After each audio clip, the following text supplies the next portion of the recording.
క్రీస్తు యేసునందు మమ్మలను ఎంతో ఉన్నతంగా ప్రేమిస్తూ ఉన్న మా పరలోకపు తండ్రి, నూతన సంవత్సరంలో 2వ ఆదివారంలోనికి ప్రవేశింపచేసి ఇదిగో నాయన మీ కుమారుని జ్ఞాపకం చేసుకోవటానికి ఆయన జ్ఞాపకాల్లో మేము ఉండి ఆయన శరీరాన్ని ఆయన రక్తాన్ని జ్ఞాపకం చేసుకొని మా శరీరమును మా రక్తమును కూడా క్రీస్తులాగా నలకొట్టుకొని ఆ పరిశుద్ధమైన రక్తాన్ని మా కోసం ఆయన ఎలా ధారపోశారో మేము కూడా మా రక్తాన్ని కనీసం చెమటగా మార్చుకొని అయినా క్రీస్తులాగా కష్టపడే మనస్సును మాకు ఇవ్వండి. కానీ ఆ రోజు ఉన్న వసతులు వేరు, ఈ రోజు ఉన్న వసతులు వేరు. ఇన్ని వస్తువులున్నా మీ పిల్లలు ముందుకు రాలేకపోతున్నారు నాయన. అందును బట్టి వారిని క్షమించండి. త్యాగం చేయగలిగే మనస్సును మీ పిల్లలకు అనుగ్రహించండి.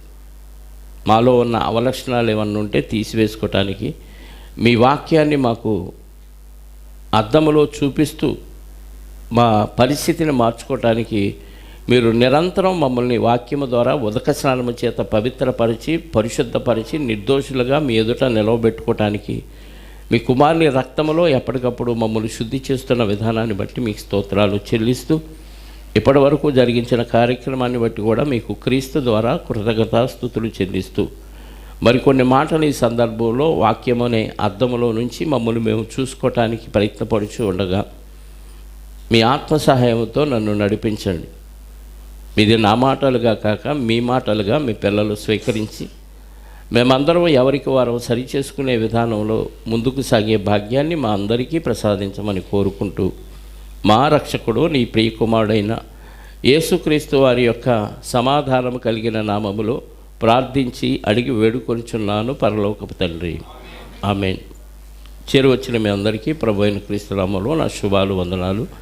ఈరోజు మనం ఆలోచించబోయే అంశం, క్రైస్తవులు తప్పులెన్నవారుగా ఉండవచ్చా.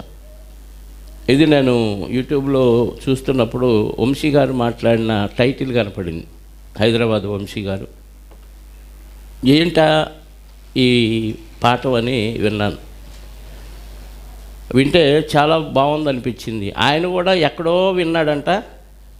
ఆ సంఘంలో ఆయన చెప్తున్నప్పుడు విని మా సంఘంలో చెప్తే బాగుండు అని అనిపించి ఆయన అక్కడ ప్రజెంట్ చేయటం జరిగింది. అది నేను విని మా సంఘంలో చెప్తే బాగుండు అనిపించింది. ఉప్పలపాడులో చెప్దాం అనుకున్నాను. అక్కడ ఆల్రెడీ ఒక పిచ్చి గురించి మొదలుపెట్టాం. ఆ పిచ్చి స్థాయికి వెళ్ళిపోతే ఎలా ఉంటుంది అనేది ఆలోచిస్తూ ఉన్నాం. ఆ సిరీస్ ఉంది కాబట్టి ఇది ఇక్కడ చెప్పాల్సిన పరిస్థితి వచ్చింది.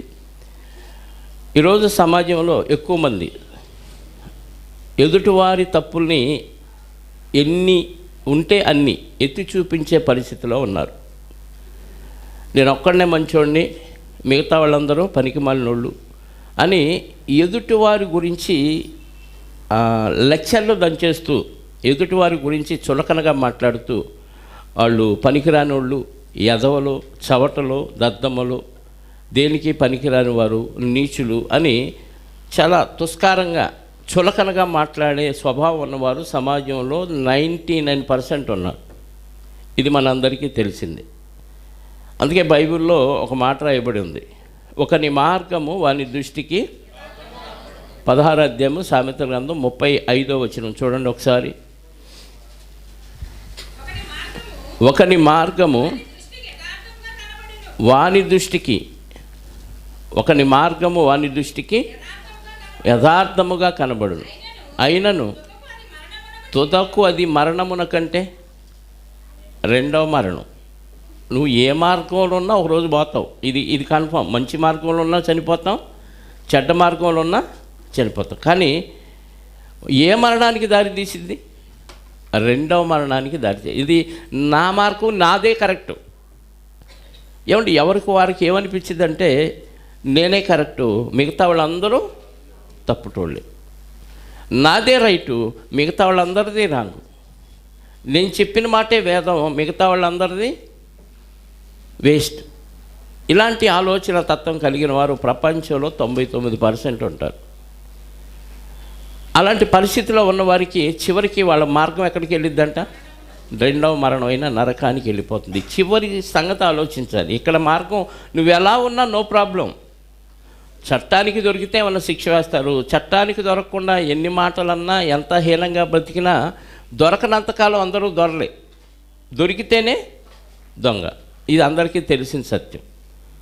ఒకని మార్గం వాని దృష్టికి యథార్థముగా కనబడును, అయినను ఏమంటే ఇక్కడ కూర్చున్నాం కదా ఎంతమంది, ఎవరిలో ఏ రోగాలు ఉన్నాయో ఎవరికి వాళ్ళు చెబితే తెలిసింది. బయటికి ఎలా ఉన్నాం? అందరూ ఆరోగ్యవంతులుగా కనపడుతున్నాం.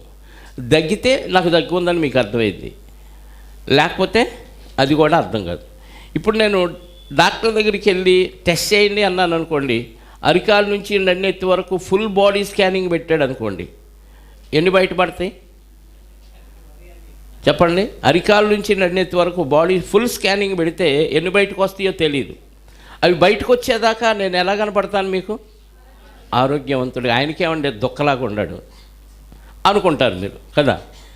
అక్కడికి వెళ్తే తప్ప కనపడదు. అలాగే మన వరకు మనకేమనిపించిందంటే నేను మంచోడిని, నేను చేసింది కరెక్టే. దొంగతనం చేసి ఆకలి తీర్చుకున్నవాడు కూడా ఏమంటాడు? నేరం నాది కాదు, ఆకలిది అంటాడు. అంటే ఆకలిది అన్నాడంటే ఆడు ఎవరి మీద నేరారోపణ చేశాడో తెలుసా? ఆకలి పెట్టిన దేవుడి మీద నేరారోపణ చేశాడు. అంటే వాడికి తెలియదు ఆ విషయం. ఆకలి పెట్టింది దేవుడు, ఆకలి తీర్చడానికి భూమి మీద పదార్థాలు ఇచ్చింది దేవుడు. ఆ పదార్థాలు తిని నువ్వు శక్తిని పొంది ఆ శక్తితో పని చేసి సంపాదించుకో, మళ్ళీ తిను.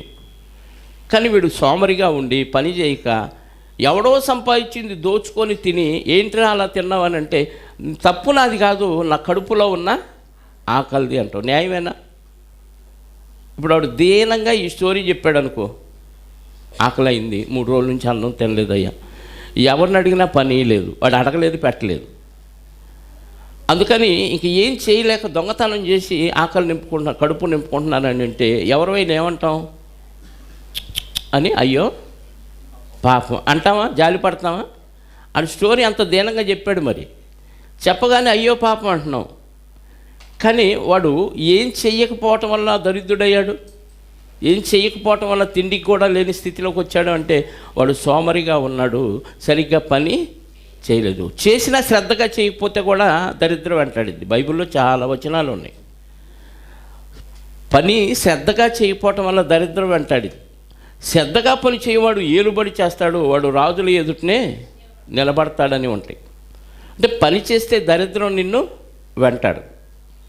వీడు దీనగాథ చెప్పగానే మనం మైకంలో పడిపోయి అయ్యో పాపం కడుపుకి ఆకలి అయితే ఏం చేస్తామండి, పని అయినప్పుడు ఏం చేస్తాం, అందుకే దొంగతనం చేశాడు. తప్పే లేదు నాయన, తప్పు నీది కాదు, నిన్ను పుట్టించిన దేవుడిది, నీకు ఆకలి పెట్టిన దేవుడిదని ఇండైరెక్ట్గా మనం కూడా దేవుడిని తిట్టారు. వాడికి సపోర్ట్ చేసామంటే నువ్వెవరిని తిట్టినట్టు?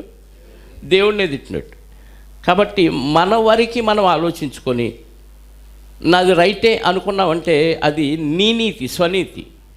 కానీ దాన్ని దేవుడు వాక్యం అనే అర్థంలో పెట్టి చూస్తే అప్పుడు నీది ఎంతవరకు నీతో అవినీతో అర్థమైపోతుంది. అంటే ప్రతిదీ మనం దేంతో బేరీజు వేసుకొని చూడాలి? వాక్యంతో చూసుకోవాలి. వాక్యం అనే అర్థం మన దగ్గర ఉంది. నేను చేసేది వాక్యానుగుణంగా ఉన్నాయా? ఎందుకు సంఘానికి రాలేదంటే 190 కారణాలు చెప్తారు. ఈ కారణాలన్నీ వాక్యానికి సరిపోతాయా? నువ్వు చెప్పే కారణం వాక్యానికి కనెక్ట్ అయిద్దా, సరిపోయిద్దా? ఈ కారణాన్ని బట్టి నేను రాలేదు, వాక్యం ఒప్పుకుంటుందా? చెప్పండి. నువ్వు లేవలేని పరిస్థితి, నీ బాడీ సహకరించిన పరిస్థితిలో ఉండి రాలేనంటే అప్పుడు ఒప్పుకుంటుంది, అంతే కదా. అన్ని పరిస్థితులు బాగుండి బంధువులు వచ్చారనో, మార్కెట్ పని ఉందనో, లేదా ఇంకేదో పని ఉందనో, ఏదో ఒక పని కోసం నువ్వు ఎగ్గొట్టావంటే అది వాక్యానికి కనెక్ట్ అయిద్దా? అవదు. అంటే మనకేమనిపించింది, నాకు ఈ పని ఉండబట్టి రాలేదు, లేకపోతే వచ్చేవాడిని అనిపించింది. ఎవరికైనా చెప్పినా కానీ అవును ఆ పని ఉండబట్టి రాలేదు, తప్పే ఉంది అనుకుంటాం. కానీ వాక్యం దగ్గరకు తీసుకొస్తే అక్కడ సెట్ అవ్వదు. మనందరం ఇలాగే మనల్ని మనం మోసం చేసుకుంటున్నాం. మనకు తెలియకుండానే మనలో అపవాది లక్షణాలు స్టార్ట్ అయిపోయినాయి. ఇవి పెరిగి పెరిగి పెరిగి ఏమైందో తెలుసా? మనల్ని మనమే నరకానికి తోసుకున్న వారం అవుతాం. దేవుడిచ్చిన కాలం చాలా విలువైంది. ఇచ్చిన కాలంలో దేవుడిని తెలుసుకునేసరికే మన జీవితం సగం సంకనాగిపోయింది. తెలుసుకున్న దగ్గర నుంచి ఒక్కొక్క మెట్టు ఎక్కుతూ జాగ్రత్త పడతానే ఉంటేనే పైకి ఎక్కటం చాలా కష్టం. అలాంటిది ఎక్కుతూ మళ్ళీ తప్పు చేసి మళ్ళీ మెట్టు దిగుతూ, మళ్ళీ ఎక్కుతూ మళ్ళీ తప్పు చేసి మళ్ళీ మెట్టుకు దిగితే మళ్ళీ ప్రారంభ దశలోనికి వస్తావు తప్ప ఎదిగే పరిస్థితి కనపడదు. ఒకవేళ ఎదిగిన చెప్పే విషయంలో ఎదగొచ్చామో కానీ పాటించే విషయంలో చాలా తక్కువ. చెప్పటం చాలా ఈజీ, పాటించి చెప్పటం చాలా కష్టం. అంటే అనుభవ జ్ఞానంతో చెప్పటం చాలా కష్టం. కుడి చెంప మీద కొట్టేవాడికి ఎడం చెంప చూపించాలి. వాక్యం చదివి చెప్పటం ఏముందండి, పిల్లలు లేపినా చెబుతారు. లాగి పెట్టి ఒకటి కొడితే అప్పుడు కూడా అదే డైలాగ్ చెప్తాడా, కొట్టి చెబుతాడా, అప్పుడు అర్థమైపోద్ది. అంటే అనుభవ జ్ఞానంతో చెప్పటం చాలా కష్టం. అలాంటి కష్టమైన వాక్యాన్ని మనం స్వీకరించి పాటిస్తూ చెబితే మనం ధన్యులవుతాం. ఏముందో నోరుంది కదా, టాక్ టైం దేవుడు ఇచ్చాడు కదా అని ఇక సమయం దొరికినప్పుడల్లా ఆడు వేస్ట్, ఈడు వేస్ట్, పనికి మాలినోడు, నేను ఒక్కడనే మంచోడిని, నా అంతటోడు మంచోడు లేడు, లేదా నాకు నచ్చినోడే మంచోడు, మిగతా వాళ్ళందరూ వేస్ట్ పిల్లలు అనే ఆలోచనలోకి వెళ్ళిపోయి ఎవరి గురించి మాట్లాడినా ఇదే విధానంలో వాక్యం బోధించినట్టుగా, సువార్త ప్రకటించినట్టుగా ఇవే ప్రకటిస్తూ వెళ్ళిపోయామనుకో మనకు మనమే తీర్పు తీర్చుకుంటాం. అర్థమవుతుందా? వాస్తవంగా మనం అందరూ పాపము చేసి ఏ భేదము లేదు. రోమాపత్రిక చెప్తాడు కదా 3:23, ఏ భేదము లేదు, అందరూ పాపము చేసి దేవుడు అనుగ్రహించే మహిమను పొందలేకపోతున్నారు. అంటే అందరం పాపులవే, అందరూ మంచివాళ్ళం కాదు. కానీ మంచివాళ్ళను కానప్పుడే దేవుడు ఏం చేశాడు? 6వ అధ్యాయం చూడండి, అదే రోమపత్రిక, రోమీయులకు రాసిన పత్రిక 6వ అధ్యాయము 5వ అధ్యాయము 6వ వచనం నుండి. రోమాపత్రిక 5వ అధ్యాయము 6వ వచనం నుండి. ఏలయనగా మనము ఇంకనూ బలహీనులమై ఉండగానే క్రీస్తు యుక్త కాలమున ఎవరి కొరకు? మంచోళ్ళ కొరక, చెడ్డోళ్ళ కొరక? మనం మంచోళ్ళం అయితే మన కోసం ప్రభువు చనిపోయాడా? చెడ్డోళ్ళం అయితే చనిపోయాడా? భక్తిహీనులు. మనం భక్తిహీనుల కొరకు ఆయన చనిపోయాను. ఒక మంచోడు కోసం ఎవడైనా ప్రాణత్యాగం చేశాడు, బెయిల్ ఇచ్చాడంటే అర్థం ఉంది ఆడు పరమ దుర్మార్గుడు, హంతకుడు, దోపిడీదారుడు, లంచగొండి, వ్యభిచారి, తాగుబోతు, ఇవన్నీ లక్షణాలు ఉన్నవాడి కోసం ఎవడైనా బెయిల్ ఇస్తాడా? ఎవడు? ఒకళ్ళు ఇచ్చాడంటే వీడు అంతకంటే గోండా అయి ఉండాలి. ఎందుకు? వాడితే వీడికి పని ఉంది. రాజకీయ నాయకులు కొంతమంది రౌడీ షీటర్లకి బెయిల్ ఇచ్చి తెస్తారు. ఎందుకు? వీడిని వాడుకొని మళ్ళీ ఏదో కార్యక్రమం చేయించడం కోసం. మంచోడికి ఏదన్నా బెయిల్ ఇచ్చేవాళ్ళు ముందుకు వస్తారు. చెడ్డోడు వాళ్ళు ఎవరికి పనికిరారు అనుకో, ఎవడన్నా ఇస్తారా బెయిలు?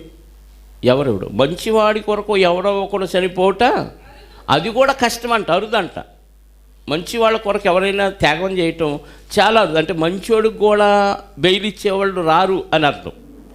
అది కూడా అరుదుగా వస్తారని అర్థం. అలాంటి వాడిది పాపులమై ఉండగా, అపరాధులమై ఉండగా మన కోసం ప్రభు ఏం చేశాడంట? చదవండి ఆ మాట.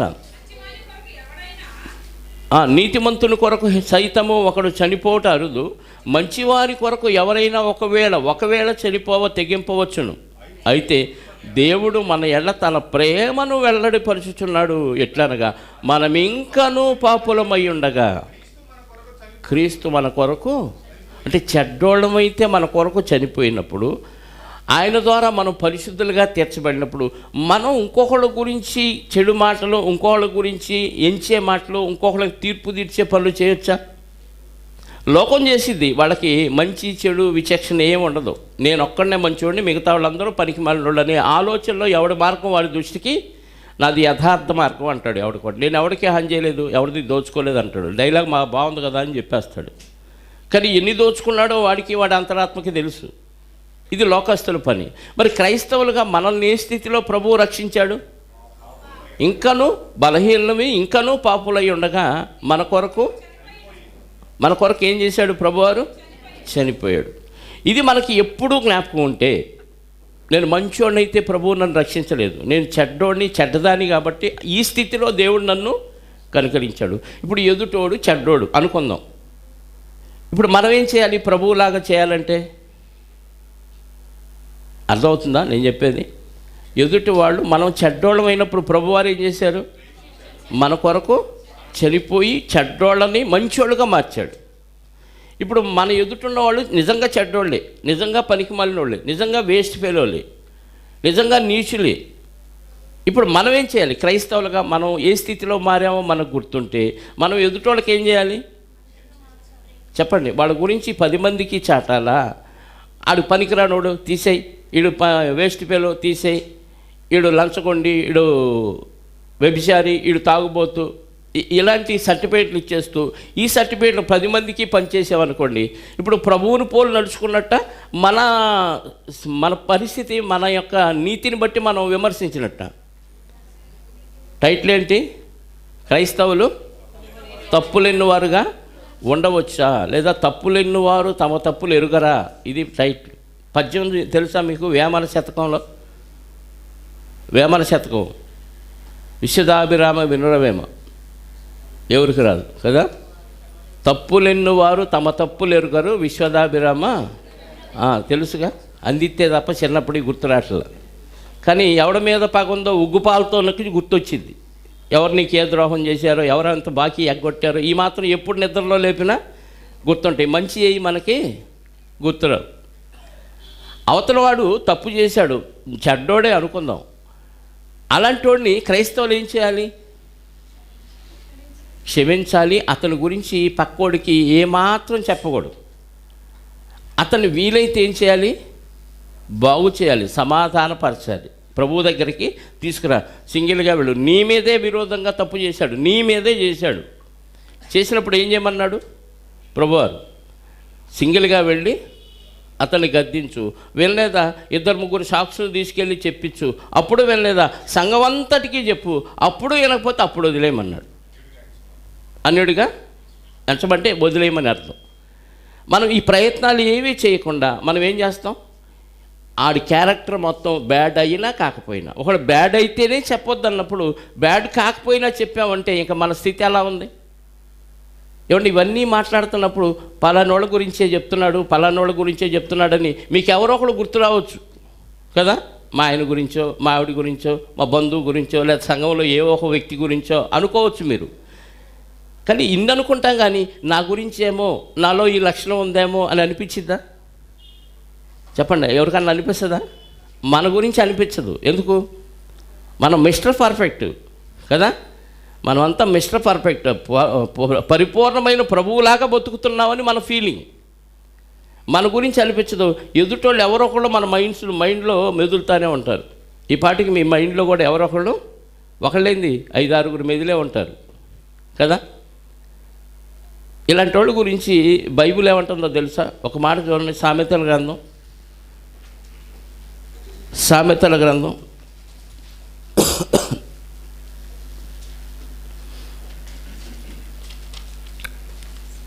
9వ అధ్యాయం 13వ వచనం నుండి.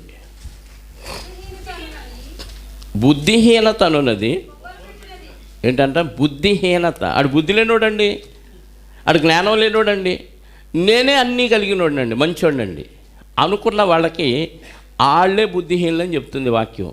బుద్ధిహీనత అనున్నది అంటే ఏం చేసిద్ది? బొబ్బలు పెట్టడం అంటే పెద్ద పెద్దగా కేకలేయటం, అరవటం. హై పిచ్లో అరుస్తున్నాడంటే అర్థం ఏంటి? అణిగిమణిగి ఉండే ఇస్త్రాకేది? సామెతలు బాగా తెలుసు కదండి. ఎగిరెగిరి పడే ఇస్త్రాకేది? ఏమీ లేని ఇస్త్రాకు ఎగిరెగిరి పడేది. అన్నీ ఉన్న ఇస్త్రాకు. బుద్ధి ఉన్నవాడు చక్కగా అణిగుంటాడు, మౌనంగా ఉంటాడు, అవసరాన్ని బట్టి మాట్లాడతాడు. బుద్ధి లేనివాడు చెప్పండి, ఒక తగరం కాగితం గాలిలో ఏలాడి తీసామనుకోండి, ఏమైంది? పరపర గాలి వచ్చిన కాడ నుంచి అది రేగుతానే ఉంటుంది, సౌండ్ చేస్తూనే ఉంటుంది. ఒక స్టీల్ ప్లేట్ కడితే అక్కడ సౌండ్ రాదు. అంటే బరువు ఉంటే బాగా భారం ఉంటే సౌండ్ రాదు, భారం లేకపోతే విపరీతమైన సౌండ్ వస్తుంది. బుద్ధిహీనత బొబ్బలు పెట్టున్నది, అది కాముకురాలు, దానికి అసలు తెలివే. కానీ ఏమనిపించింది దానికి? నాకే తెలివి ఉంది అనిపించింది. అది ఏం చేసిద్దో చూడండి. ఆ బుద్ధిహీనత ఏం చేసిద్దంట? అది ఇంటి వాకిట కూర్చుండును, ఊరి రాజవీధుల్లో పీఠం మీద. అంటే ఎవరు ఉన్నత పదవుల్లో ఉంటారు? ఇంటి వాకిట్లో కూర్చునేది ఎవరు చెప్పండి?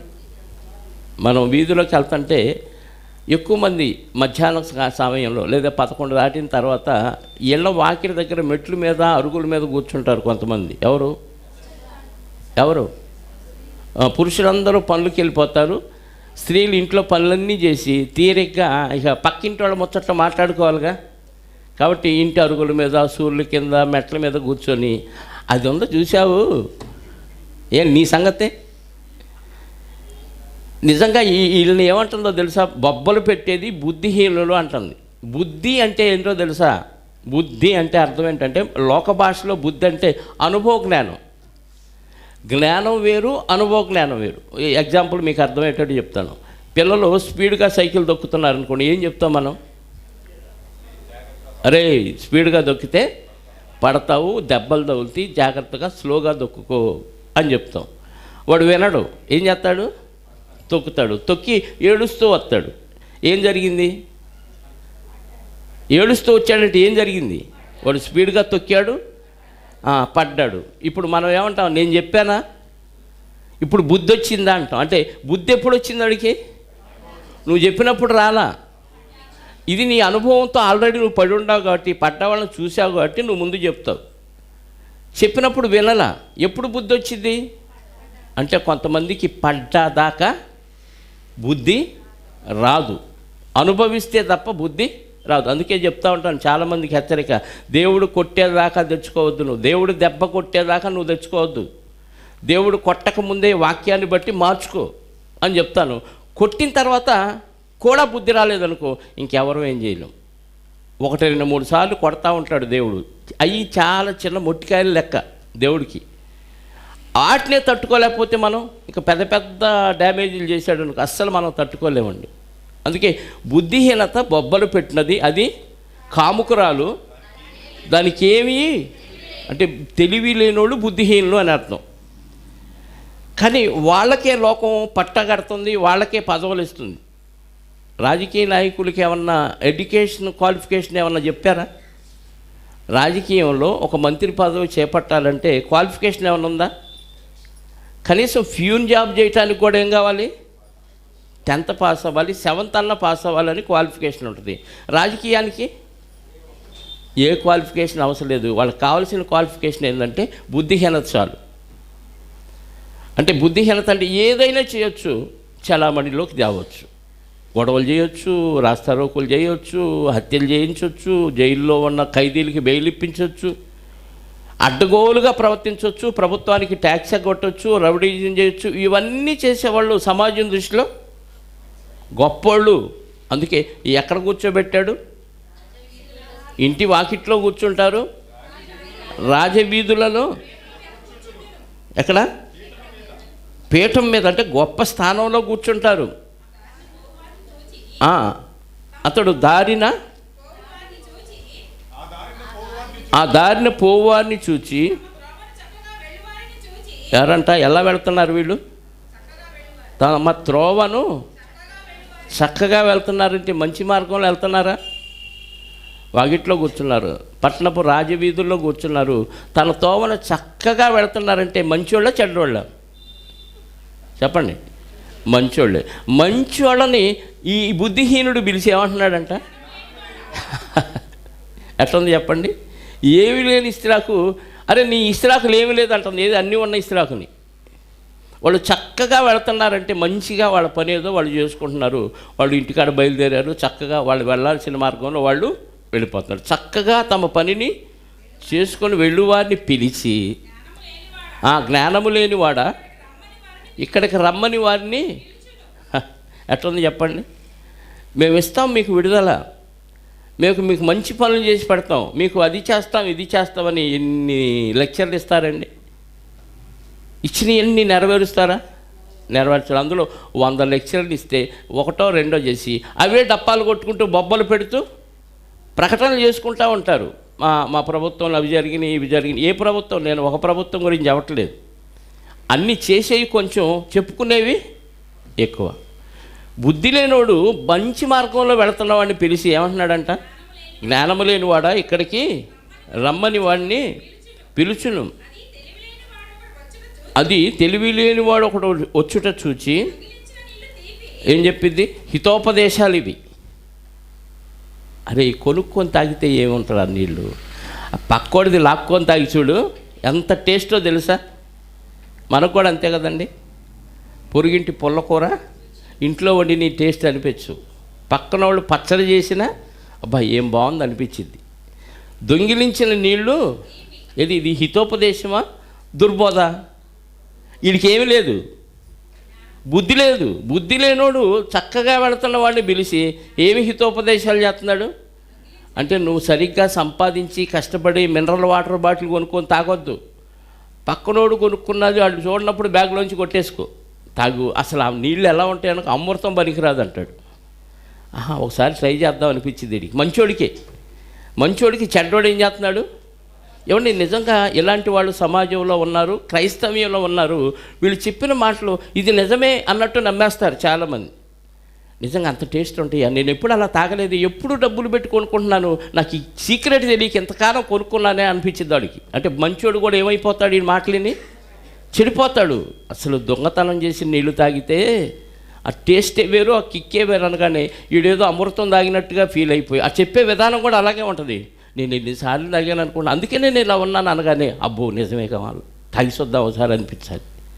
అంటే అబద్ధం ఎలా ఉంటుంది? నిజము కంటే గొప్పగా అనిపించింది. అపవాది అదే కదండి వాడే అస్త్రం. ఈ పండు తినండి మీరు దేవతల వలె అయిపోతారు అనగానే, అవునా మరి దేవుడు ఏంది చచ్చిపోతామన్నాడు? దేవుడి మాట ఒట్టిదే. ఏమన్నా నిజం చెప్పిన దేవుడు మాటని ఎంత చక్కగా అబద్ధంగా మార్చాడో చూశారు అపవాది. అదే నిజం అనిపించి వెంటనే కోసుకొని తినేయగలిగింది. అంటే అబద్ధం అంత తీగా ఉంటుందంటే అవును అంత టేస్ట్గా ఉంటుంది. తర్వాత ఏమన్నాడు? చాట్ల తినిన భోజనము రుచి అని చెప్పునే, అందరి ముందు తింటే ఆడు దిష్టి పెడతాడు కదా. పిల్లలకు కూడా అన్నం పెట్టేటప్పుడు ఏం చేస్తాం? ఎవరో ఒకడు చూడక తప్పదు, చూస్తారు కాబట్టి ఎవడన్నా దిష్టి తగిలింది ఏమన్నా, ఇరుగు దిష్టి, పొడుగు దిష్టి, ఆళ్ళ దిష్టి. నీ దిష్టి ఉండదా? నేను పెట్టనులే, నేను మంచిదాన్ని. అవతల వాళ్ళ దిష్టి అంతా పోవాలని తుప్పుకోమని ఊసేసి ముద్ద ఇసిరేసిద్ది. అది దేనికి కాకులకి పనికిరాదు, కాలంలో పడేస్తారు. అంటే ఆహారం నీకు పనికిరాదు, ఇంకో జంతువుకి జీవికి కూడా వేస్ట్ పనులు అన్నమాట ఇవన్నీ. చాట్లో తినిన భోజనము అంటే ఇలాంటి మాటలు చెప్పేవారు బుద్ధిహీనులు అంటుంది బైబిల్. నేను ఒక్కడనే మంచోడు, నేను ఒక్కదాన్నే మంచిదాన్ని, మిగతా వాళ్ళందరూ వేస్ట్ పిల్లలు. ఎన్ని సాడీలు చెప్పుకుంటామో తెలుసా సంఘంలో ఉన్న వ్యక్తుల మీద. ఒక వ్యక్తి చెడ్డోడే అనుకోండి, ఊరక చెడ్డోడు విషయం 10 మందికి మనం చెబితే ఈ 10 మంది ఆ చెడ్డోడుగా ఇంకా వాళ్ళు చిత్రీకరించుకొని వాడితో మాట్లాడరు. దాంతో అతను సంఘానికి దూరం. ఒక వ్యక్తిని చెడ్డోడిని సంఘానికి తీసుకురావటం గొప్ప విషయమా? మంచిగా వస్తున్న వాళ్ళని చెడగొట్టి దూరం చేయటం మంచిదా? చెప్పాలి. ఒక చెడ్డోడిని మార్చి సంఘానికి తెచ్చి మార్చటం గొప్ప విషయం. అందరూ చెడ్డోళ్ళు, ఎవడో మంచోడు కాదు. ఒక్కొక్కటి మార్చుకుంటే దినదినము ఎదుగుతూ ఉంటాం. పరిపూర్ణ స్థితిలోనికి ఎప్పుడో చచ్చిపోయేలోపు వెళ్తే వెళ్తాం, లేకపోతే లేదు. అలాంటిది ఒక వ్యక్తి గురించి చెడుగా చాడీలు చెప్తూ అలాంటి వాడు నీకు తెలుసా, వాడి గురించి నీకు తెలుసా, అసలు ఈ అడగల. వాడు చెడ్డోడే అనుకోండి, వాడి గురించి 4 మాటలు మంచిగా చెప్పి అలాని పొగడమని చెప్పలేం. వాడు చెడిపోయాడు లేకపోతే బాగు చేద్దాం, ఇలా చేద్దామని ప్రేమతో 4 మాటలు చెప్పి మార్చటం మంచిదా? వాడి మీద ద్వేషం కలిగే విధంగా ఇంకా అట్టటోడా వీడు నేను మంచివాడు అనుకున్నానని అతనికి దూరం అవటం మంచిదా? ఏది మంచిది చెప్పండి? ఏం మాట్లాడరా? మంచి మాకెందుకంటారా? ఒక వ్యక్తిని మార్చటం చాలా మంచిది. కానీ ఒక వ్యక్తి గురించి చెడుగా చెబితే ఏమొచ్చింది మనకి? చాడీలు చెప్పే పని ఎవరిదో తెలుసా? చెప్పండి. నేరాలు మోపే పని ఎవరిది? అపవాది గడిది. మరి నువ్వెందుకు మోపుతున్నావు? చెడ్డోడో మంచోడో పక్కన పెట్టండి, ఎవడో నీతిమంతుడు లేదు, అందరూ పాపం చేశారు. నేను ఒక్కడనే మిస్టర్ పర్ఫెక్ట్ అనుకోకూడదు. ఎప్పుడు నాలో ఉంటాయి, మీలో ఉంటాయి, అందరిలో ఉంటాయి. వాక్యముతో చెప్పాలి. ఏదన్నా చెబితే సొంతగా ఆడు ఎలాంటోడు అలాంటోడని. ఇప్పుడు అపవాదిగాడు ఈ అవ్వమ్మని ఎలాగైతే మోసం చేశాడో, ఈ బుద్ధిహీనుడు గురించి సామెతల్లో చదువుకున్నాం కదా, ఇలాంటి పనికి మాలిన హితోపదేశాలు ఎలా చేశాడు అలా చెప్పకూడదు. ఒకవేళ ఉన్న సమయం ఎవరితోనైనా మాట్లాడాల్సి వస్తే వాక్యం మాట్లాడు. ఆ వాక్యం అలా ఎందుకుంది, ఈ వాక్యం ఎలా ఎందుకుంది, నాకు అర్థం కాలేదు, లేకపోతే నీకు అర్థమైంది అవతల వ్యక్తికి చెప్పు. సమయాన్ని సద్వినియోగం చేసుకున్న వారు అవుతాం. ఎప్పుడు ఎదుటోళ్ళ గురించి ఏడుస్తూ ఎదుటోళ్ళ గురించి నెగిటివ్గా మాట్లాడే స్వభావం ఉన్న వాళ్ళకి చాలా ప్రమాదకరమైన స్థితిలోనికి ఇది మానని పుండుగా పరిణమించింది. రాను రాను వాళ్ళ హృదయం, ఇర్మియా గారు చెప్పినట్టుగా, హృదయం అన్నిటికంటే నేను సీతయ్యని నన్ను ఎవడు మోసం చేయబనబా, నీ హృదయమే నిన్ను మోసం చేసిద్ది. హృదయం అన్నిటికంటే మోసకరమైన, అది ఘోరమైన. దీన్ని ఎవరు బాగు చేయగలరు? మనం బాగు చేసుకోలేకే ప్రభు దగ్గరికి వెళ్ళాం. ప్రభువే బాగు చేసి మంచి మెత్తటి మాంస హృదయాన్ని మనకి, రాతి గుండెని తీసివేసి మెత్తటి మాంస హృదయాన్ని మనకి ఇచ్చాడు. ఇప్పుడు ఈ హృదయాన్ని మనం ఎలా వాడాలి?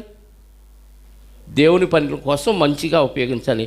కంప్లైంట్ పలానోడు గురించి, పలానావిడి గురించి అసలు ఈ చెత్తే సంఘంలో కనపడకూడదు. ఈ చెత్త ఒకళ్ళ గురించి ఎవడో మాట్లాడకూడదు.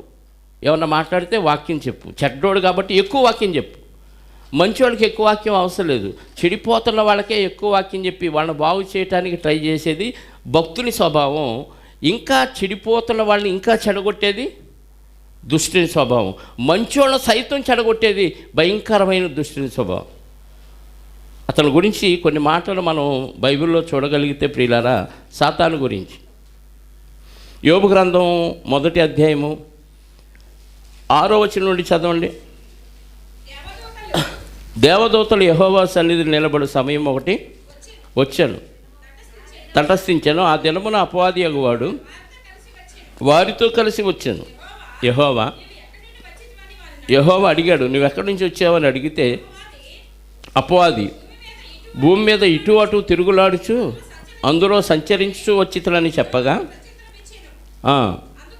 అందుకు యెహోవా, నీవు నా సేవకుడైన యోబు సంగతి ఆలోచించితివా?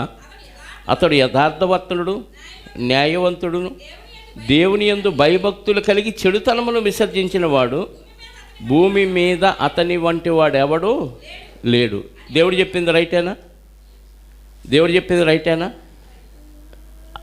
అపవాదికి కూడా తెలుసు ఆ సంగతి. అందరికీ తెలుసు, దేవుడికి తెలుసు, అపవాదికి కూడా తెలుసు. ఇప్పుడు ఒక మంచోడు అని దేవుడు సర్టిఫికేట్ ఇచ్చిన దాన్ని అపవాది ఎలా మారుస్తాడో తెలుసా? అపవాది తంత్రాలు ఎరిగిన వారికి ఇది అర్థమైంది, ఎరగని వారికి అన్న చెప్పింది నిజమే, ఆడు చెప్పింది నిజమే అనిపించింది.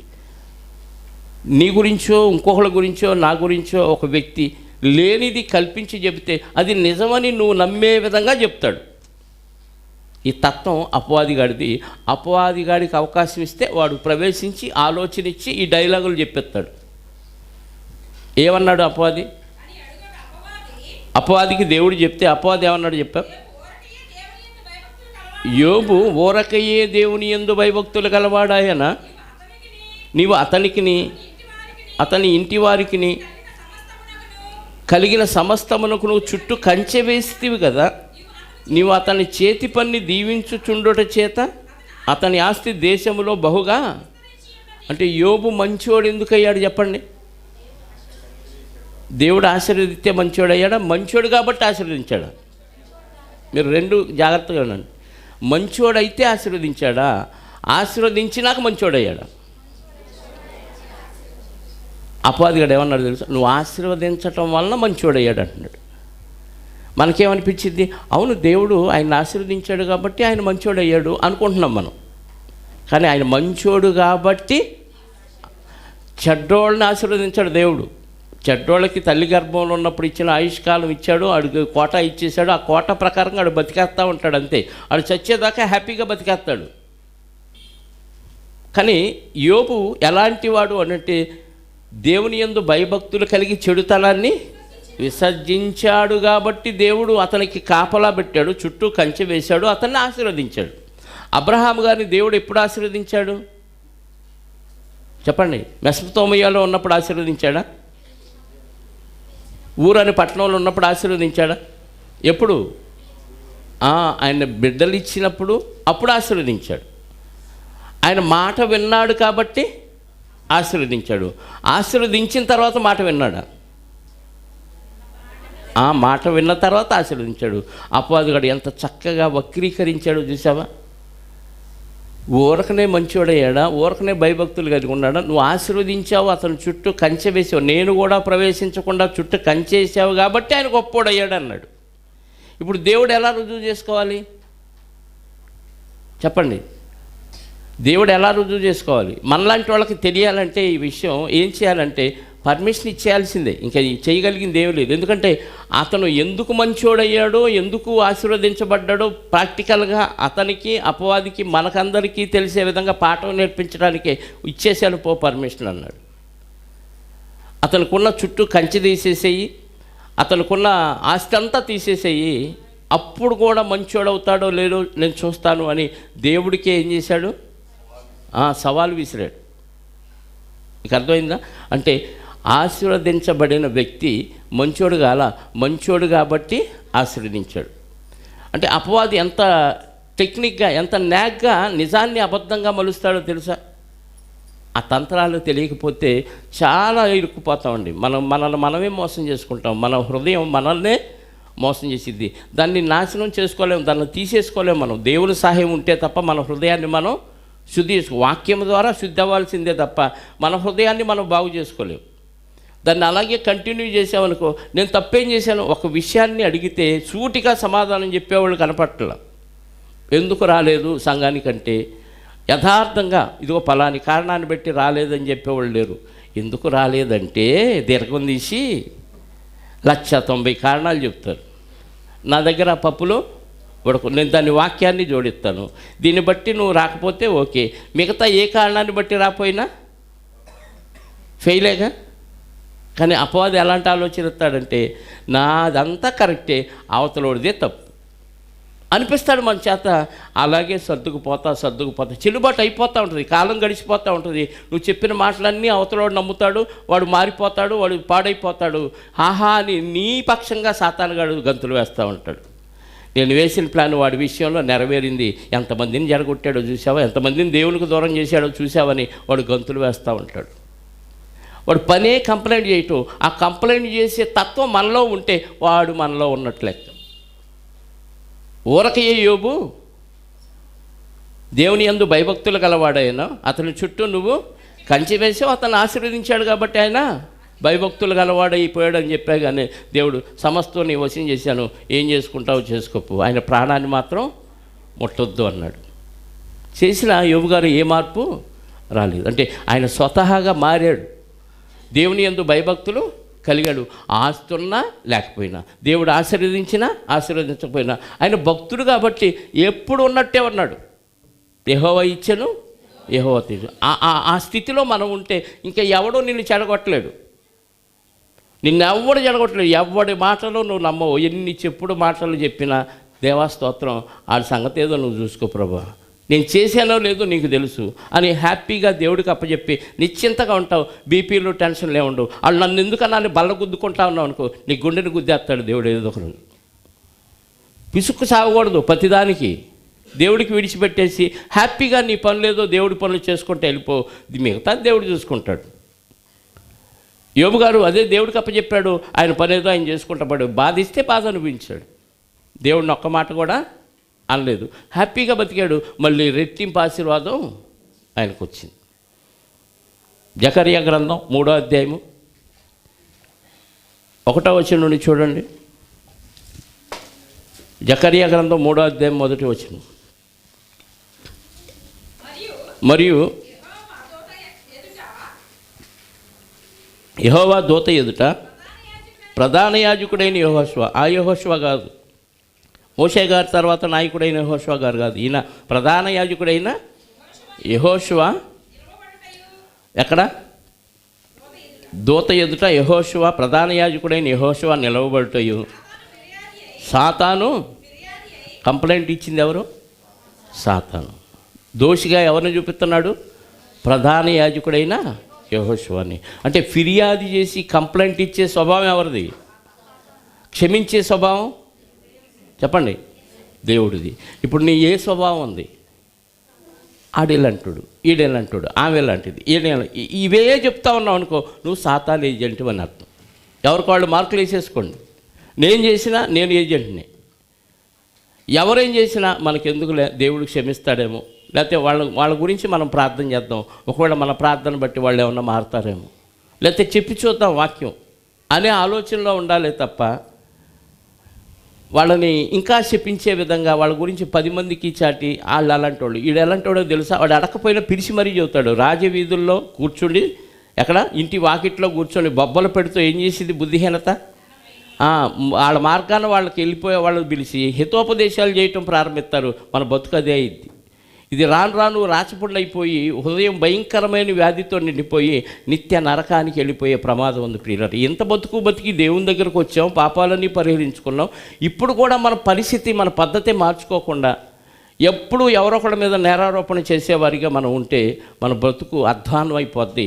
వచ్చి ప్రయోజనం లేదు. ఇక్కడికి వచ్చి లోకంలో ఉంటే అన్న కొంచెం హ్యాపీగా బతికేయచ్చు.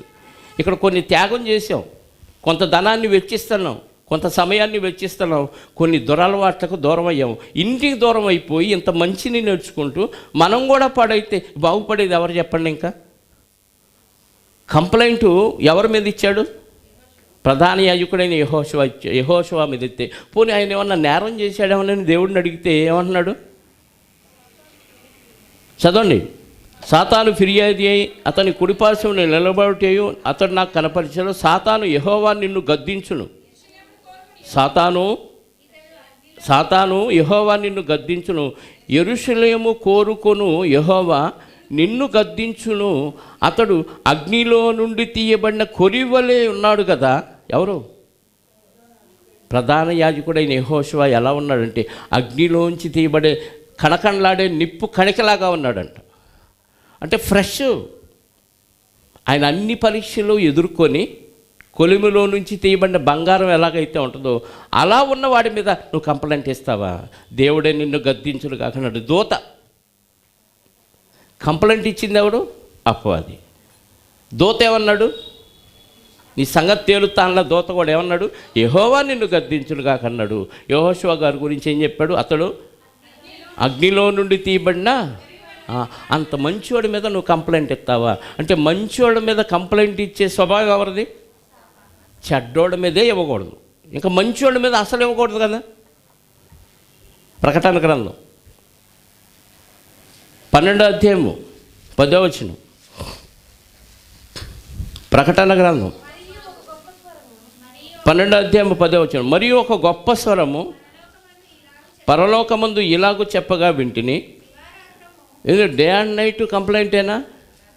పెద్ద కంప్లైంట్ బాక్స్ వాడు. దివారాత్రములు మన దేవుని ఎదుట మన సహోదరుల మీద నేరం మోపువాడైన అపవాది. ఆడి మనస్తత్వం, ఆడి స్వభావం ఏంటి? కంప్లైంట్లు చెప్పే పని. ఇప్పుడు మనలో ఆ స్వభావం ఉంటే ఆ డే అండ్ నైట్ చేశాడు, కనీసం మనం రోజుకి 2-3 గంటలు చేస్తాం అంతే. లేదా మనుషులు దొరికినప్పుడల్లా గురించి నీకు తెలుసా, వీళ్ళ గురించి నీకు తెలుసా అని వాళ్ళ గురించి బ్యాడ్గా చెప్పామంటే వీడి స్వభావం ఉందని అర్థం. మనలో క్రైస్తవులు కంప్లైంట్ చేసేవారిగా ఉండకూడదు. ఆనాడు యేసుక్రీస్తు వారి కాలంలో కూడా ఇలాంటి వాళ్ళే ఎక్కువ మంది ఉన్నారు. కొన్ని సందర్భాలు మనకు తెలిసినవే. తెలిసిన సందర్భాల్లో నుంచి కంప్లైంట్ ఎలా చేశారో ఒకసారి మనం చూడగలిగితే ప్రియులారా, మత్తయి సువార్త 7వ అధ్యాయము ఒకసారి చూద్దాం. 1-5 వచనాలు చదవండి. మీరు తీర్పు తీర్చకుడి, అప్పుడు మిమ్మల్ని గూర్చి, అంటే ఎవరి గురించి, వీళ్ళు ఇలాంటి వాళ్ళు వాళ్ళు అలాంటి వాళ్ళు అని మనం సొంతగా తీర్పు తీర్చు. ఒక వాక్యంతో ఇదిగో వాక్యం ఎలా చెప్తుంది, ఈ వ్యక్తి ఇలా చేయట్లేదు అలా చెప్పొచ్చు. నేను చేశాను, ఆ వ్యక్తి చేయట్లా అలా చెప్పొచ్చు. కానీ వాడు పనికి మాలినోడు, వాడు వేస్ట్ పిల్లలు, వీళ్ళు దేనికి పనికిరారు, హంతకులు, వ్యభిచారులు, దొంగలు, ఇలాంటి జ్ఞానం లేని వాళ్ళు, అసలు వాడు మనిషే కాదు, ఇలాంటి డైలాగులన్నీ మనం చెప్పకూడదు. తీర్పు తీరిస్తే దేవుడు మన గురించి తీర్పు తీర్చును. మీరు తీర్పు చొప్పుననే మిమ్మును గూర్చి, నువ్వెంతమంది గురించి అయితే దేవుడి దగ్గర మనుషుల దగ్గర కంప్లైంట్ చేశావో దేవుడు నీ దగ్గర నిన్ను కూడా తీర్పు తీరుస్తాడు.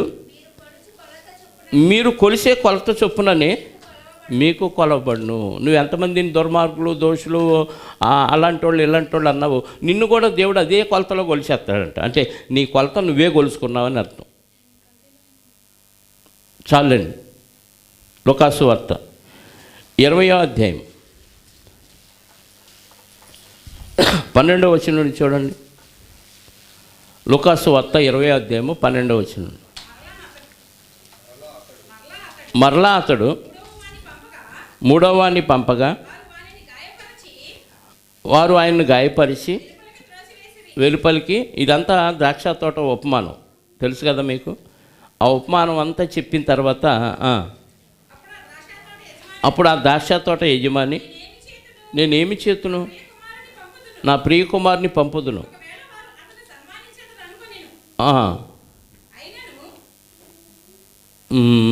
17 నుంచి చదువుదాం. ఆయన వారిని చూసి, అలాగైతే ఇల్లు కట్టువారు నిషేధించిన రాయి మూలకు తలరాయి ఆయనని వ్రాయబడిన మాట ఏమిటి?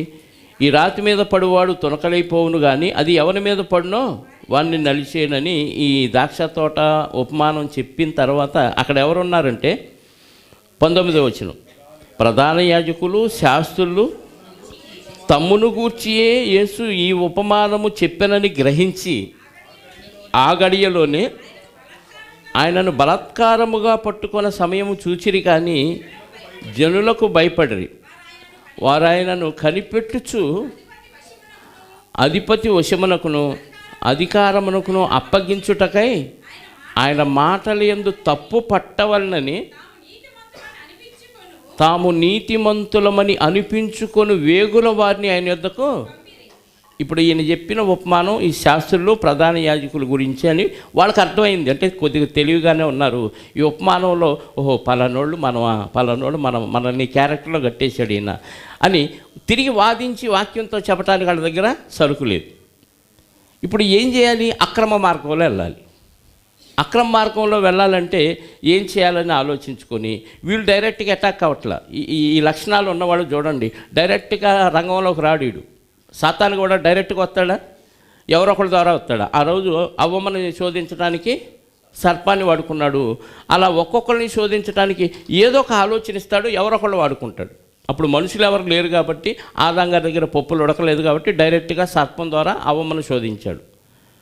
తర్వాత యేసుక్రీస్తు వారిని మాత్రమే డైరెక్ట్గా వాడు శోధించగలిగాడు తప్ప మిగతా వాళ్ళందరికీ ఆలోచనలు ఇస్తాడు, ఎవరొకరి ద్వారా ఆలోచనని అమలుపరుస్తూ ఉంటాడు.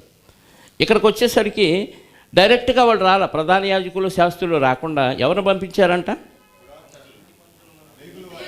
వాళ్ళు ఏంటంటే ఇప్పుడు మనం ఏదైతే మాట్లాడుకున్నా ఆ క్యారెక్టర్ కలిగిన వాళ్ళు, మేము అక్కడమే మంచివాళ్ళం, మిగతా వాళ్ళందరూ పరిశుద్ధులు కాదు, వాళ్ళందరూ దేవుని బిడ్డలు కాదు, వాళ్ళు అన్యులు.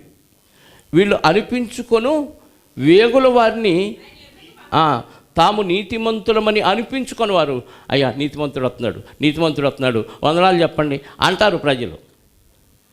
అనిపించుకోవటం వాళ్ళకి ఇష్టం, మేమే నీతిమంతులు అని వాళ్ళకు కూడా ఉంది. నేనే మంచివాడిని, మిగతా వాళ్ళందరూ పనికి మళ్ళీ. అలాంటి వాళ్ళని పంపించారు యేసుక్రీస్తు వారి దగ్గరికి. ఇప్పుడు వాళ్ళ దగ్గర ఈ నీతిమంతుడు ఎలా అవుతాడు? వాడి ఉద్దేశం ఏంటి? ఏదో ఒక మాటల్లో ఈయన తప్పుపట్టాలి. అంటే ఒక మంచిగా యథార్థంగా వెళ్తున్న వ్యక్తి నీ గురించి తప్పుగా చెప్తే, నీ గురించి ఉన్న వాస్తవం చెప్తే మనకేమనిపించింది అంటే, ఆ వాస్తవం నా విషయంలో కరెక్ట్ కాదు అనిపించింది, నేను అలాంటి వాడిని కాదు అనిపించింది. దానికి ప్రతీకారం తీర్చుకోవాలనే కోరిక పుట్టింది. ఇప్పుడు వీళ్ళకి పుట్టింది అదేనా? ఇది నా గురించే చెప్పాడు అని వాళ్ళకి అర్థమైపోయింది. అర్థమై ఏం చేయాలి? మనం సరి చేసుకోవాలి. అది నీ గురించి చెప్పాడని వాళ్ళకి అర్థమైనప్పుడు ఏం చేయాలి? వాళ్ళు సరి చేసుకోవాలా? సరి చేసుకోకపోగా ఇది ప్రతీకారం తీర్చుకునే దిశలోకి వెళ్ళిపోయిందంటే వీళ్ళల్లో దుష్టుడు పూర్తిగా ఆవహించున్నాడు. ప్రతీకారం తీర్చుకునే ఆలోచన ఎవరిది? త్యాగం చేసే ఆలోచన దేవునిది. ఎదుటోడు తప్పు చేసినా, హింసించినా, దూషించినా, నిందించినా, మన మీద చెడ్డ మాటలల్లా పలికినప్పుడు మీరు సహించిన ఎళ్ళ ధన్యులు. తిరగబడి వాళ్ళ మీద ప్రతీకారం తీర్చుకోవాలనే ఆలోచన వస్తే దుష్టుడు స్వభావం కలిగిన వాడు. తామే నీతిమంతులు అని అనిపించుకొని వారిని వేగుల వారిని అంటే సీక్రెట్గా పంపించారు. వీళ్ళెవరో ఆయనకు తెలియదు అన్నట్టుగా. వేగుల వారంటే అర్థం సీక్రెట్ ఏజెంట్స్. అంటే వీళ్ళు నీతిమంతులు అనిపించుకునే వాళ్ళు కాదు, బయటికి మారువేషం వేసుకొని మామూలు వ్యక్తుల్లాగా పంపించాడు. పంపించిన వాళ్ళు ఎవరు? ప్రధాన యాజకులు, శాస్త్రులు. వారు వచ్చి బోధకుడా న్యాయముగా మాట్లాడుచును బోధించుచున్నావు, నీవు ఎవని యందును మొహమాటము లేక సత్యముగానే దేవుని మార్గమును బోధించున్నావని. ఈ డైలాగ్ వాళ్ళు వచ్చి చెప్పగానే యేసుక్రీస్తు వారికి ఏమనిపించాలి? మనం ఉంటే ఏమనిపించింది? కాలు రెగరేస్తాం. చూసేవా, మరి ఏందనుకుంటున్నాను నేను, నా అంతటాడు ఎవడు ఈ చుట్టుపక్కల లేడు. మంచి భలే భలే తెలుసుకొని వచ్చారు, వెరీ గుడ్, రాక మా దగ్గరికి వచ్చారు, వెరీ గుడ్ అని హ్యాపీగా ఫీల్ అయిపోతాం. వాళ్ళు వేసింది ఏంది? ముందు ట్యాబ్లెట్ వేసారు. ఎందుకు? నువ్వు పొంగుతావో, గాలి కొట్టారు బాగా ఉబ్బటానికి. గాలికి మనమైతే ఉబ్బి బరెస్ట్ అయిపోతాం. కానీ ప్రభువారికి అన్నీ తెలుసుగా, వీళ్ళు ఎవరో ఎందుకు వచ్చారో అన్నీ తెలుసు కాబట్టి అయితే ఏంటి చెప్పండి అంటాడు. ఏమన్నారు? ఎంత చక్కగా ఇరికిచ్చారు చూడండి. వాళ్ళ ఉద్దేశం ప్రభువారికి తెలుసు కాబట్టి వాళ్ళని ఎలా నొక్కాలో అలా నొక్కించి చక్కగా పంపించారు. అంటే వీళ్ళ పప్పులు ఆయన దగ్గర ఉడకు. మనలాంటి వాళ్ళకి ఇలాంటి వాళ్ళు తారసపడితే వాళ్ళు ఎందుకు వచ్చారో వాళ్ళ హృదయాలోచన మనకైతే తెలీదు. రాగానే ఏం చేశారు? ఏంటి నువ్వు అలా చెప్పావంట, ఇలా చెప్పావంట అని సూటిగా డైరెక్ట్గా పాయింట్లోకి రాకుండా ఏం చేశారు? మెత్తగా ఉబ్బిచ్చారు. ఉబ్బిచ్చినప్పుడు సహజంగా ఉబ్బిపోతాం. మెల్లిగా ఇరికిచ్చారన్న విషయం కూడా మనకు తెలియకుండా ఇరికిచ్చేశారు. దెబ్బకు దెబ్బ అయిపోతాం. అంటే కంప్లైంట్ ఇచ్చే స్వభావం ఉన్నవాడు సాతాను సంబంధి. వాడు డైరెక్ట్గా పాయింట్లోకి రాడు. నీ తరపున మెత్తగా ఉండి నిన్ను మంచోడుగా చూపిస్తూ నీ దగ్గర మంచి మాటలు చెబుతూ నీ వెనక గోతులు తెస్తాడు. నిన్ను ఎక్కడ నొక్కుదామో ఎక్కడ దొరుకుతాడని కనిపెట్టే స్వభావం ఉన్నవాళ్ళు వీళ్ళు దేవుని సంబంధులు కానే కారు. ఈ స్వభావం మనలో ఎవరైనా ఉంటే ఈ రాత్రి ఇక్కడ విడిచిపెట్టి వెళ్ళిపోదు. నేనైనా సరే, ఎవరైనా సరే. ఎందుకంటే మనం పరలోకం వెళ్ళటానికే ఇక్కడికి వస్తున్నాం. పరలోకం వెళ్ళటానికి ఈ వాక్యం నేర్చుకున్నాం. నా గురించే చెప్పాడండి అనుకోకండి, అందరి గురించి ఉంటుంది. కాకపోతే పర్సంటేజ్లో తేడా, 5%, 10%, 20, 100 ఉన్నవాళ్ళు కూడా ఉండొచ్చు. ఎంత పర్సెంటేజ్ ఉంది అనేది మనకే అర్థమైంది, దేవుడికి అర్థమైంది. ఇదిగో ఈ స్వభావం ఉంటే మనం ఏం చేయాలి? వెంటనే తీసేసుకోవాలి.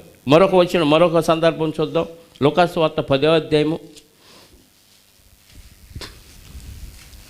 లూకాసు వార్త 10వ అధ్యాయము 25వ వచనం నుండి.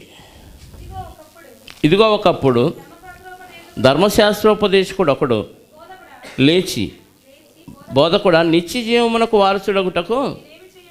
ఎవరు? ధర్మశాస్త్రాన్ని బోధించేవాడు. ఇంకా ధర్మశాస్త్రాన్ని బోధించేవాడు ప్రభు దగ్గరికి వచ్చి నేనేం చేయాలని అడగాల్సిన అవసరం ఉందా? ఇప్పుడు నేనున్నాను, ఒక పాస్టర్ గారి దగ్గరికి వెళ్ళి, పాస్టర్ గారు పరలోకం వెళ్ళాలంటే నేనేం చేయాలని అడిగానంటే ఏంటి ఉద్దేశం చెప్పండి? ఆ పాస్టర్ని ఏదో ఇన్సల్ట్ చేద్దాం, ఆ పాస్టర్ని అవమానపరుచుదాం అనే ఉద్దేశంతో అడిగాను. నాకు తెలియకైనా పాస్టర్గా అయ్యానా? పరలోకం వెళ్ళటానికి కదా పాస్టర్ అయ్యాను. మళ్ళీ ఇంకో పాస్టర్ గారి దగ్గరికి వెళ్ళి నేను పరలోకం వెళ్ళాలంటే ఏం చేయాలి పాస్టర్ గారు అని అంటే ఎక్స్ట్రా చేసినట్ట, తెలియక అడిగినట్ట. ఇప్పుడు ఈ ధర్మశాస్త్రోపదేశకుడు యేసుక్రీస్తు వారి దగ్గరికి వెళ్ళి ఎందుకు అడిగాడంట? చదవండి.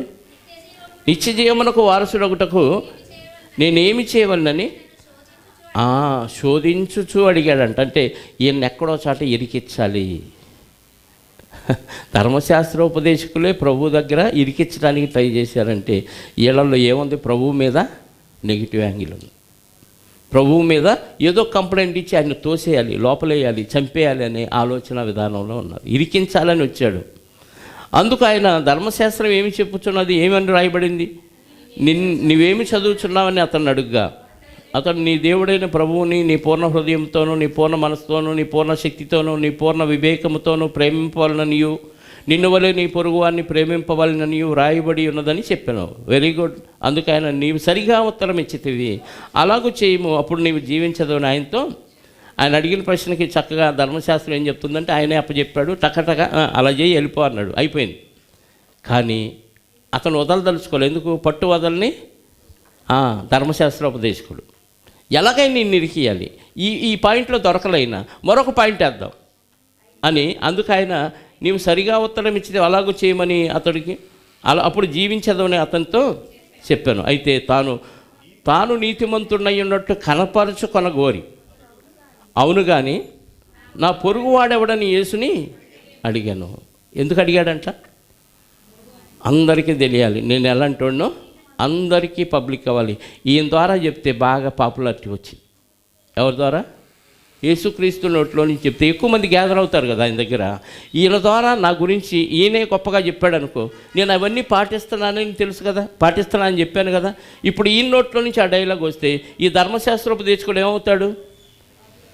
పాపులర్ అవుతాడు. అంటే ఉన్న ఆలోచన విధానం వేరు, వచ్చి అడిగిన విధానం వేరు. అంటే కపటోపాయంగా అడిగాడా?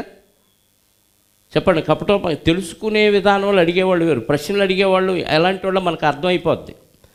తెలుసుకోవటానికి అడిగాడా, విమర్శించడానికి అడిగాడా అనేది మనకు అర్థమైంది. ఎంతోమంది ఫోన్లు చేసి ఎన్నో ప్రశ్నలు అడుగుతూ ఉంటారు. నిజంగా తెలియని వాళ్ళకి చక్కగా సమాధానం చెప్తే వాళ్ళకి అర్థమైంది. తెలిసి కావాలని ఇరికించడానికి అడిగేవాళ్ళు కొంతమంది ఉంటారు, విమర్శించడానికి అడిగేవాళ్ళు కొంతమంది ఉంటారు, వాదించడానికి అడిగేవాళ్ళు కొంతమంది. ఎవడు ఎలాగ అడుగుతున్నాడో తెలుసుకొని సరైన పద్ధతిలో సమాధానం ఇవ్వాలి. లేకపోతే మనం బుక్ అయిపోతాం, దొరికిపోతాం. అది అనుభవ జ్ఞానంతోనే మనకు వచ్చింది. ఆత్మల వివేచన ఉంటే అది అర్థమైంది.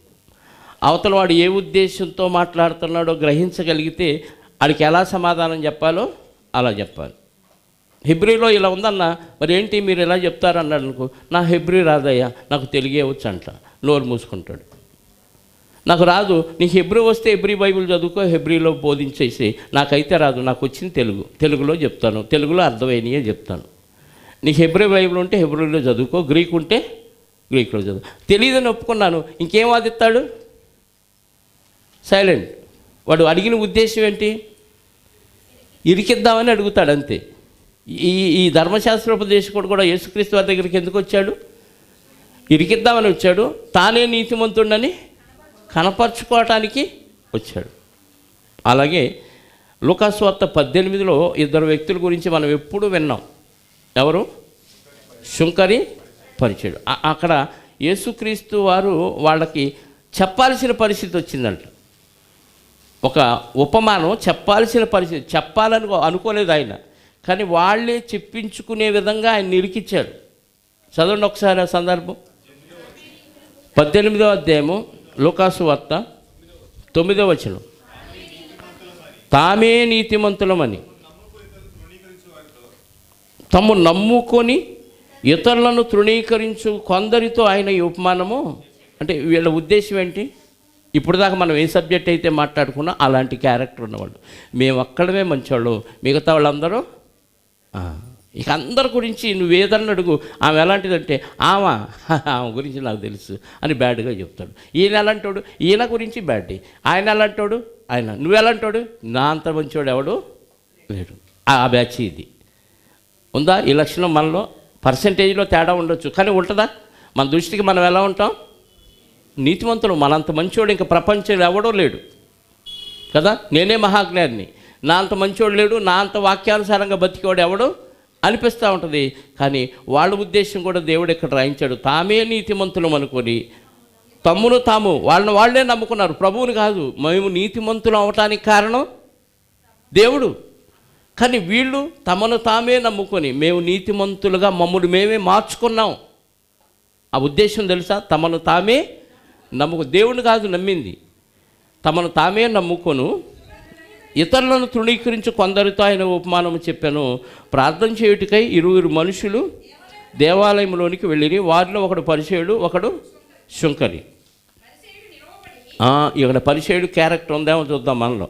పరిచయుడు నిలవబడి, దేవా నేను చోరులను, అంటే నేను దొంగోడిని కాదు, మిగతా వాళ్ళందరూ చెప్పండి, నేను దొంగోడిని కాదు, మిగతా వాళ్ళందరూ దొంగోళ్ళే. నేను వ్యభిచారిని కాదు, మిగతా వాళ్ళందరూ వ్యభిచారులే. అన్యాయస్తుడిని నేను కాదు, మిగతా వాళ్ళందరూ ఏం క్యారెక్టర్ అండి? పరిచయుడు కదా. పరిచయులకి పునరుద్ధానం ఉందని నమ్మేవాళ్ళు. నేను మంచివాడిని, నేను వ్యభిచారిని కాదు, నేను ఇంకేది చోరుని, దొంగోడిని కాదు, నేను అన్యాయస్తుడిని కాదు, ఇతర మనుష్యుల వల్లనైనను. అంటే మిగతా వాళ్ళందరూ, ఇతర మనుషులందరూ చెడ్డోళ్ళే. ఇతర మనుషులందరిలాగా నేను లేను, అంటే ఇతర మనుషులందరూ చెడ్డోళ్ళు, నేను ఒక్కడనే. నిజమేనా? మనకు అనిపించిద్దా ఇది? నేనే మంచోడిని, పక్కామా మంచిది కాదు, పక్క అయినా మంచిది కాదు. సంఘంలో అందరూ ఎవరిని ఎత్తికినా ఏదో ఒక లూసు కనపడిద్దా? కనపడిద్ది. మరి మంచోళ్ళు కాదని నువ్వు డిక్లేర్ చేసి ఏం బాగు చేస్తావు? 10 మందికి చాటింపేస్తావు. దీనివల్ల నువ్వు చెడ్డవాడు అయిపోతున్నావు అన్న విషయం అర్థమవుతుందా? నువ్వు చెడ్డదాని అవుతున్నావు అన్న విషయం అర్థమవుతుందా? ఎప్పుడు చూసినా నోరు తెరితే వాక్యం తప్ప ఆళ్ళేలా ముచ్చట్లే తప్ప వాక్యాలు రావు. ఈ సబ్జెక్ట్ ఎలా ఎందుకు చెప్పాడు, ఈ సబ్జెక్ట్ ఎలా ఎందుకుంది, ఆ వాక్యం అలా ఎందుకుంది, ఏంటి దీనిలోని మర్మం ఏంటి, ఇంకేమైనా నిగూఢమైన విషయాలు ఉన్నాయా, పరిశోధన చేద్దాం, తెలుసుకుందాం, అన్ని క్లాసులకి వెళ్దాం, ఈ ఆలోచన లేదు.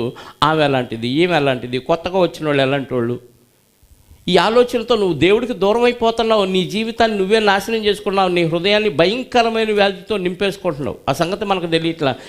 వీళ్ళ పరిస్థితి అదే. ఏం చెప్పాడు ఆయనకి? వాళ్ళకి ఇతర మనుషుల వల్ల లేనందుకు ఈ సుంకరి వాళ్ళని పక్కనోడు ద్వారా కూడా ఏమంటున్నాడు? ఈలాగా లేను, అన్యాయస్తుని కాదు, దొంగోడిని కాదు, వ్యభిచారిని కాదు, మిగతా మనుషులు అందరిలాగా నేను లేనంటే మిగతా మనుషులందరూ ఎలా ఉన్నారు? చెడ్డవారు, నేను ఒక్కడనే మంచుడు. దేవుడు ఏమంటున్నాడు? వారంకు మళ్ళీ చేసిన కార్యక్రమాలు కొన్ని ఉన్నాయి. వారంకు 2 సార్లు ఉపవాసం ఉంటున్నాను, నా సంపాదనలో చేసిన కార్యక్రమాలు కూడా చెప్పుకుంటారు. మన మీటింగ్కి ఎంత ఇచ్చారనుకుంటున్నారు? మన మందిరంలో పలానా వస్తువు ఎవడు కొన్నాడు అనుకుంటున్నాడు? నేనే. అమ్మో నిజంగా అన్నీ ఈయనే కొన్నాడు రా, అన్నీ ఈయనే చేసేసాడు అని అనిపించాలి మనకి. అంటే మిగతాయి కూడా ఈయనే చేసినట్టుగా బిల్డప్. మిగతా కార్యక్రమాలన్నీ నేనే దగ్గరుండి అన్నిటికీ ఖర్చు పెట్టి నేనే కష్టపడి చేసినట్టుగా బిల్డప్. మిగతా వాళ్ళందరూ అంటే కొన్ని చేసి అన్నీ చేసినట్టుగా బిల్డప్ చెప్పుకుంటారు. ఈ బ్యాచ్ కొన్ని చెప్పుకుంటున్నాడు. చెప్పుకొని ఇలా నేను చేశాను, వారానికి 2 సార్లు ఉపవాసం ఉన్నాను, 10వ భాగం నా సంపాదన అంతట్లో నేను 10వ వంతు చెల్లించుతున్నాను, తనలో తాను ప్రార్థించుచున్నాను. అరే నీ సంగతి నాకు అంతా తెలుసు అంటున్నాడు దేవుడు. ఈ సుంకర ఏమన్నాడు తెలుసా? పాపినైనా నన్ను. అయితే సుంకరి దూరముగా నిలవబడి ఆకాశం వైపు కన్నులెత్తుటకైనను ధైర్యము చాలక రొమ్ము కొట్టుకొనుచు, దేవా పాపినైనా నన్ను కరుణించుమని పలికెను. ఏమన్నాడు? నేను పాపినయ్యా, నన్ను కరుణించు అంటే తగ్గించుకున్నాడు. ఇక్కడ పాపి అయి ఉండొచ్చు. మరి ఇతను పాప పరిశుద్ధుడా? పరిచయుడు పాపే. అతని కంటే ఇతడు అంటే ఎక్కువ నీతిమంతుడు ఎవరు? పాపినని అంగీకరించి దేవుని సన్నిధిలో తగ్గించుకున్నవాడు మంచోడు. అసలు నువ్వేమి అలా చేయి, దేవుడికి ఏం చేయగలవు మనం చెప్పండి? 10వ భాగం ఇచ్చావు, ఉపవాసం ఉన్నావు, మీటింగులు పెట్టించావు, దాన ధర్మాలు చేసావు, భోజనాలు పెట్టావు, అన్నీ చేసావు, అయినా తక్కువే దేవుడి దగ్గర. నా జీవితం అంతా దేవుడి కోసం సమర్పించా, చివరికి కాల్చబడటానికి నా శరీరం అంతా ఇచ్చేసా, నా ఆస్తి అంతా ఇచ్చిన, అయినా తక్కువే అంటున్నాడు. ఎందుకంటే పక్కనోడిని చులకనగా చూస్తున్నాడు. నిన్ను వలే నీ పొరుగు వారిని, పక్కన వాళ్ళని పొరుగువాడుగా ప్రేమించే లక్షణం ఈ పరిచయుల్లో లేదు. తగ్గింపు జీవితం లేదు. దేవుడి దగ్గర ఏం చెప్పుకుంటున్నాడు? గొప్పలు చెప్పుకున్నాడు. దేవుడికి తెలియదా ఇవన్నీ చేశాడని? ఇప్పుడు ప్రార్థన దేవుడికి కదా మనం చేసేది. దేవుడికి ఇవన్నీ చెప్పాలా? నువ్వేం చేసావో దేవుడికి తెలుసా లేదా? పక్కనోడి కంటే తెలియదు కాబట్టి నోటితో చెప్పాలి. ఈయన ప్రార్థన ఎవరికి చేస్తున్నాడు? దేవుడికి చేస్తున్నాడు. దేవుడికి ఇవన్నీ చెప్పాలా? అవసరం లేదు కదా. పాపినైనా నన్ను కరుణించు. తెలిసి కానీ తెలియక కానీ ఇంకేమన్నా తప్పులు చేశానా, ఇంకా చేయాల్సిన కార్యక్రమాలు ఏమన్నా ఉంటే నాకు బయలుపరిచాయా, ఎవరో ఒకరి ద్వారా చెప్పించు, ఇంకా పరిపూర్ణ స్థితిలోనికి నేను వెళ్ళాలి, ఏం చేయాలి అని అడగాలి దేవుడి సన్నిధిలో. దేవుడి దగ్గర సలహా తీసుకోవాలి, దేవుడికి లోబడి అడగాలి తప్ప దేవుడికి నువ్వు చేసినవన్నీ చెప్పాల్సిన అవసరం లేదు. మనుషులకు చెప్పు పర్వాలేదు. ఇతను గర్విష్ఠిలా కనపడుతున్నాడు. తామే నీతిమంతులు అనుకునే బ్యాచ్లో ఇతను కూడా ఉన్నాడు. ఈ లక్షణం మనలో ఉందా? ఉంటే ఈ రాత్రే తీసేసుకుందాం. దేవుని చిత్తమైతే మిగతా భాగం వచ్చే వారం ఆలోచిద్దాం, ప్రార్థన చేసుకుందాం. క్రీస్తు యేసునందు మమ్మలను ఎంతో ఉన్నతంగా ప్రేమించిన మా పరలోకపు తండ్రి, మా మేలు కోరి, మా బాగు కోరి, నీచులుగా అపవాది ఆధీనంలో పడి, అపవాది తంత్రాల్లో పడి, అపవాది లక్షణాలను పుణికిపుచ్చుకొని చెడిపోయిన మనస్సు, చెడిపోయిన హృదయం కలిగిన మమ్మల్ని మీరు బాగు చేశారు. దానికి మీ కుమారుణ్ణి తండ్రి బలిగా అర్పించారు. ఆయన ద్వారా మాకు పాప క్షమాపణ దయచేసి మేము ఇంకనూ పాపులుగా ఉండగానే, ఇంకనూ దోషులుగా ఉండగానే మా కొరకు మీ కుమారుడు తను తాను తగ్గించుకొని మీ నుండి వేరుపడి ఆ జీవితాన్ని మా కొరకు సమర్పించి ఎక్కడా గొప్పలు పోకుండా, ఎక్కడా తను తాను హెచ్చించుకోకుండా, అన్ని విషయాల్లో తగ్గించుకొని, ఎవరి మీద కంప్లైంట్ చేయకుండా, హితబోధ చేసి, అందరికీ మేలు చేసి తను తాను బలిగా అర్పించుకున్నాడు. ఆ క్రీస్తు లక్షణాలు మాలో ఉండాలని మీరు కోరుకున్నారు. నేను జయించి నా తండ్రి సింహాసనం మీద కూర్చున్న ప్రకారం జయించు వారిని నా సింహాసనం మీద కూర్చోడనిస్తాను అన్నాడు మీ కుమారుడు. అందరూ క్రీస్తును పోలి నడుచుకోవాలి. మీరు క్రీస్తు రూపానికి సమరూపంగా మారటానికి నాకు మరలా ప్రసవేదన కలుగుతుందని పౌలు గారు తెలియచేశారు. మేము ఈ లక్షణాలు, ఇతరుల మీద కంప్లైంట్ చేసే లక్షణాలు, ఇతరుల గురించి చెడుగా 10 మందికి చెప్పే లక్షణం ఉంటే ఈ రాత్రే తీసివేసుకోవటానికి సహాయాన్ని దయచేయండి. మా వల్ల కాదు నాయన తీసివేసుకోవటం, మీ ఆత్మ సహాయంతో మాత్రమే ఇది సాధ్యం. మీ సన్నిధిలో వేడుకుంటున్నాం, మమ్మల్ని మేము తగ్గించుకుంటున్నాం తండ్రి. మా స్థితి అంతా మీకు తెలుసు. ఎదుటివారి మనసులో ఏముందో మాకైతే తెలియదు, కానీ తెలియని మనస్సులోని విషయాలు కూడా మేము ఉన్నట్టుగా భ్రమకు గురైపోయి వాళ్ళ గురించి బ్యాడ్గా మాట్లాడితే క్షమించండి. మాలో ఈ లక్షణాన్ని తీసివేసి ఇవాటి నుంచే మా స్థితి ఏదో మేము గమనించి, చేతలైతే 10 మందిని సంఘానికి నడిపించడానికో, చేతనైతే 10 మందిని కాపాడటానికో మా తెలివిని, మా జ్ఞానాన్ని, మా బలాన్ని, మా ఆయుష్కాలాన్ని, మా సమయాన్ని ఉపయోగించుకునే దిశలో ముందుకు సాగడానికి కృప చూపి సహాయాన్ని దయచేయండి.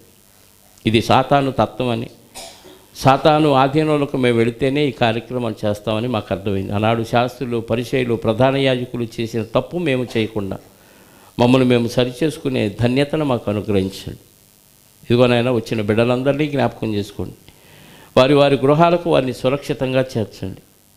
అనారోగ్యంతో ఉన్న బిడ్డలకు ఆరోగ్యాన్ని ఇవ్వండి. ఇచ్చిన ఆరోగ్యాన్ని మీ పరిచర్య కొరకు వాడు ఉపయోగించడానికి వారి మనసులను సిద్ధపరచండి. ఆర్థిక సమస్యల్లో సతమతం అవుతూ వాక్యం పట్ల ధ్యానం చేయలేని వారికి ఆర్థిక వనరులు కల్పించి ఆ బాధ నుంచి వారికి విడుదల కలిగించండి. మరింతగా మిమ్మల్ని హత్తుకొని మీ పరిచర్యలో ముందుకు సాగే భాగ్యాన్ని వారికి అనుగ్రహించండి. మానసిక బలహీనత, రుగ్మతలతో బాధపడుతున్న వారికి మీ శాంతిని, మీ కుమారుని శాంతిని, సమాధానాన్ని వారికి అనుగ్రహించండి. మమ్మల్ని శత్రువులుగా భావిస్తున్న వారిని సైతం మేము క్షమించినలాగున వారిని మీరు క్షమించండి. ఇదిగోనైనా వచ్చిన బిడ్డల్లో ఇంకా ఎవరెవరికి వివాహం కాలేదో, ఎవరెవరికి సంతానం లేదో, ఎవరెవరికి ఏ సమస్యలు ఉన్నాయో ప్రతి సమస్య మీ చిత్తానుసారంగా తీర్చి వారు మరింతగా మిమ్మల్ని హత్తుకొని మీలో బలపడే భాగ్యాన్ని ప్రతి బిడ్డకు అనుగ్రహించమని కోరుకుంటూ, రేపటి నుంచి జరగబోతున్న ప్రతి కార్యక్రమంలో మీరు మాత్రమే మహిమ పొందండి తండ్రి. ప్రతి కార్యక్రమం ద్వారా మీకే ఘనత, మహిమ, ప్రభావాలు ఆరోపించుకోనమని కోరుకుంటూ, సమయోచితమైన జ్ఞానాన్ని మీ బిడ్డలైన మాకు అనుగ్రహించి ఎవరెవరు మాట్లాడటానికి సిద్ధపడుతున్నారో వారందరినీ బలపరచండి. మీ వాక్యంతో నింపండి. ఎవరికైతే ఈ వాక్యం వినిపించాలో వారిని సిద్ధపరచండి. ఆ ప్రాంతానికి తోడుకొని రండి.